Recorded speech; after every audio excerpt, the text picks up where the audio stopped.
Hi, guys and girls. Welcome. Today we are going to learn something very fun and useful, lexemes and word forms. These topics help us to better understand how words work and how we can use different forms of the same word to express ideas. Knowing this will help you communicate better in English. And it's like solving a little word puzzle. Today you will be joined by Raquel Maya, Nicole Montes, Talia Cerda, and me. Each of us will talk about an important part of the topic. I am Darwin Llanos, so let's get started. Good evening, everyone. I am student Nicole Montes, and I am going to explain the objective and definition of Alexi.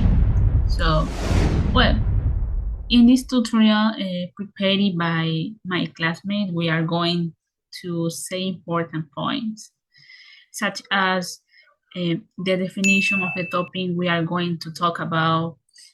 It is important to explain every detail of this tutorial. It is important to explain every detail of this tutorial, and next I will tell you about the objective, and well, let's start. Okay. The objective is so the objective is to explain what lexemes are and how they relate to the forms of words. Next, we will learn the definition of a lexeme. Okay. Definition. Lexeme. A lexeme is the smallest unit of meaning in a language. It is often considered the core of a word, not including its grammatical variations such as verb tense or plural forms. A lexeme covers all the forms that a word can take uh, in its essential meaning. For example, the lexeme speak include all forms of the verb, such as I spoke, we spoke, they spoke, etc. In English, the lexeme go include go, gone, gone, and going. Thank you, teacher.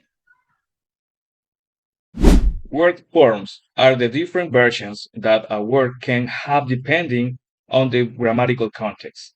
All these forms are used in different situations. For example, imagine that the word jump is like the trunk of a tree, and from that trunk come branches with other words like jumps, jump, and jumping. They all come from the same root but are used differently. Hello, my name is Raquel Noemí Maya Rodriguez, and I am going to talk to you about the connection between lepsims and word forms. But first, I will talk about each of them. As we already know, lepsims are the invariable parts of a word that contain its essential or basic meaning. Now, word forms are the different ways in which a word can appear depending on its grammatical function. And well, what is their connection? Having a base word, which is the lepseme, this can adopt different variants. Here enter the word forms. Conjugating the lepseme, achieving changes with the tense, number, etc. Okay, here's a practical example where the lepseme is the word love and has several word forms. Loves, love changes to third person singular. Next, loving. Loving changes to adjective. And finally, loved. Loved changes to past tense. Hi students, my name is Talia Cerda. We are going to perform the following word forming activity. The first word is happy. I adding the suffix "er" to form the comparative adjectives, indicating greater degree in comparison with another thing or person. The new word is happier. For example, Maria is happier than Jose. In this case, Maria is very happy. The next word is cry. I adding ing to the verb form of gerund, referring to an action in progress. For example, now I am crying. In this moment, I am crying. The word teach.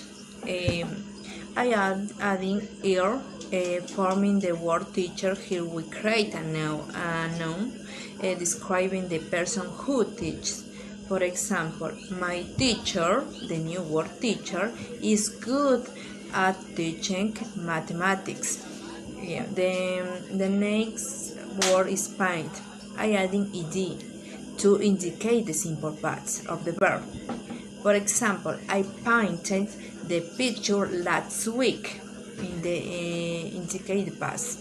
The fly, this word is an irregular verb where the form changes in the simple past without an added suffix. For example, the plane flew very fast.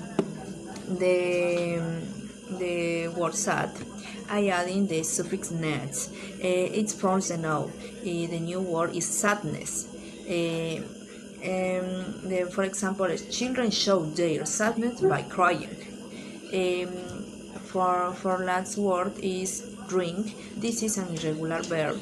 The change from drink to drank marks the simple past without a specific suffix. For example, I drank ayahuasca with my cousin at the spiritual retreat. Thank you.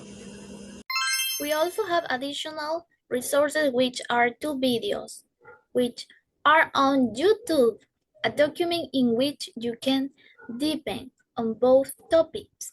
And finally, we also have a document and drive with 7 exercises for you to download and practice. We hope it will be an innovative experience.